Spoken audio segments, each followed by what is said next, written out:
Com 16 etapas do campeonato de 2021 disputadas na Fórmula 1, Daniel Ricciardo ainda não conseguiu demonstrar o potencial que se espera dele pela McLaren. Por que a evolução do piloto pela nova equipe tem sido tão lenta? Esse é o nosso assunto de hoje aqui no GP às 10.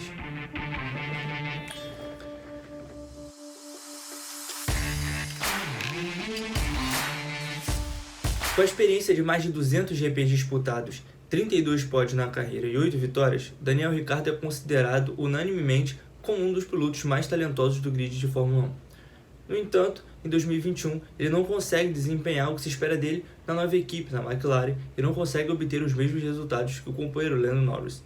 Por que isso acontece? É o que a gente vai debater, vamos trazer algumas ideias aqui para entender por que o desempenho do piloto, o rendimento do piloto caiu tanto, né, de algumas temporadas para cá, e por que ele não consegue atingir o potencial máximo dele, né, pela McLaren. Para contextualizar, é importante dizer que de 2020 para 2021, apesar dos carros, né, da Fórmula 1 terem permanecido praticamente iguais, eles não são exatamente, eles não são cópias fiéis. Existem algumas diferenças sim, principalmente no assoalho, no difusor e no duto de freio traseiro do carro.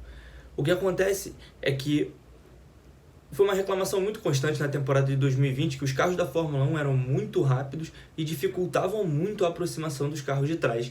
E mesmo quando os carros de trás conseguiam se aproximar do carro da frente, o nível de turbulência que era gerado transformava a direção em uma coisa praticamente impossível. Então, né, se aproximar do carro e fazer ultrapassagens acabou se tornando difícil. Foi uma reclamação tanto dos pilotos quanto do público em 2020. Para 2021, essas mudanças visaram diminuir esses problemas, fazendo como?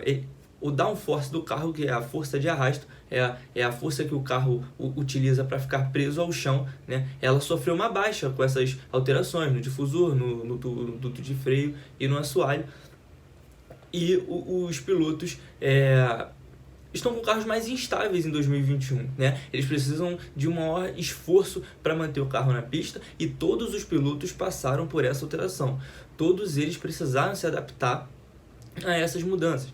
Só que talvez para alguém como o Ricciardo, que tenha a característica da freada tardia, a gente vai falar sobre isso, como uma de suas principais, talvez essa mudança tenha sido mais prejudicial. O Ricciardo sempre foi conhecido na Fórmula 1 como um piloto capaz de dar show, né? Capaz de proporcionar um espetáculo, capaz de fazer ultrapassagens, né, em todos os setores de uma pista, em proporcionar ao público momentos de emoção nas ultrapassagens dele na pista. E isso acontecia porque o Ricciardo, não só por isso, mas uma das características do Ricciardo é o ponto de frenagem dele tardio, na hora que ele mergulha o carro para fazer a ultrapassagem, ele pisa no freio depois, né, do piloto que está disputando posição com ele. É claro que essa é a intenção de todos os pilotos na hora de fazer uma ultrapassagem, mas a gente tem que levar em consideração que pilotos têm características mais fortes, né, e menos fortes, e em determinados aspectos de uma corrida eles vão se destacar mais do que outros. Isso dava uma vantagem ao australiano, que conseguia botar o carro na frente na hora de entrar na curva, freando depois.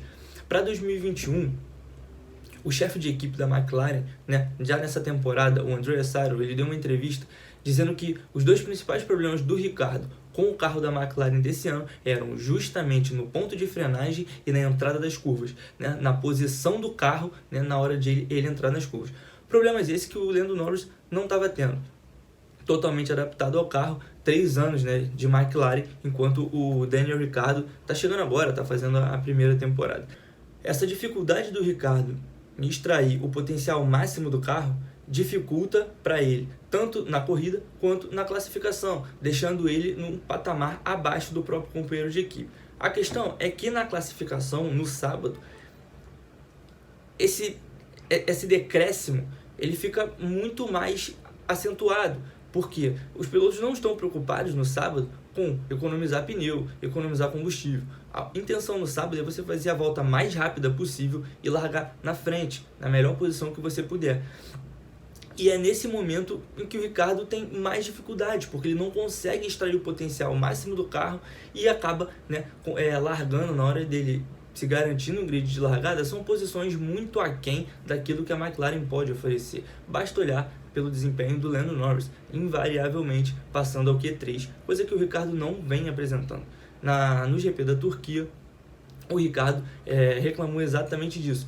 Toda vez que ele se aproximava de um carro que estava na frente dele, ele não conseguia mais dirigir, os pneus começavam a se degradar, ele perdia a aderência e não conseguia desempenhar o papel dele, não conseguia partir para ultrapassagens. A partir do momento em que você não consegue se classificar bem e você larga do fundo do grid, você precisa fazer uma corrida completamente diferente de alguém que está largando na 6ª posição, por exemplo. É uma estratégia completamente diferente, você precisa escalar o pelotão, você precisa ultrapassar mais carros para chegar numa posição melhor.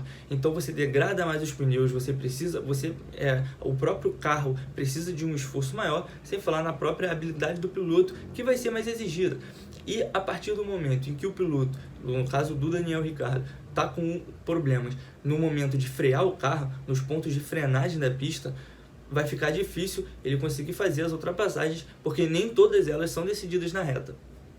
Um ponto que vale destacar é a grande corrida que ele fez na Itália. O Ricciardo venceu na Itália, é a primeira vitória da McLaren nos últimos 9 anos, né? Fez uma dobradinha com o Lando Norris, dobradinha não vinha há 11 anos, e ele mostrou nessa corrida da Itália, mostrou no circuito de Monza, que é um nível que ele pode atingir. Ele mostrou que ele realmente tem capacidade de demonstrar muito mais que ele vem mostrando nessa temporada. Ele aproveitou a oportunidade que apareceu na frente dele e dominou a corrida. Eu tenho sinceras dúvidas sobre se Max Verstappen e Lewis Hamilton iam conseguir alcançar ele na pista se não tivessem batido, porque o ritmo da McLaren era realmente muito bom, além do fato de que a Red Bull errou feio no pit stop do Verstappen. A grande questão é que essa oscilação do Daniel Ricciardo promove uma briga na tabela de classificação que não deveria existir. Enquanto o Lando Norris tem 145 pontos, o Ricciardo tem 50 menos, 95, né? A Ferrari, que também quer esse terceiro lugar, ela tem 2 pilotos separados por meio ponto, 116,5 para um, 116 para outro. Ou seja, nenhum deles está conseguindo obter os resultados do Norris, os dois abaixo do Norris na tabela, porém os dois acima do Ricciardo.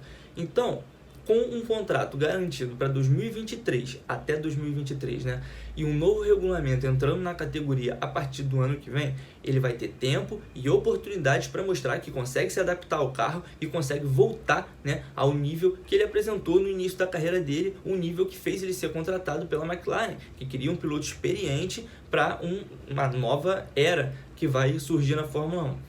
A questão é que, pensando em 2021, essa melhora precisa acontecer rápido, porque a Ferrari está se aproximando no campeonato de construtores em uma briga que, na minha opinião, não deveria existir. Essa vaga já deveria estar mais ou menos encaminhada pela McLaren, que tem um equipamento claramente superior ao que a Ferrari tem em mãos. Meu nome é João Pedro Nascimento, esse foi o meu primeiro GP às 10, eu espero que vocês tenham gostado. Forte abraço e obrigado.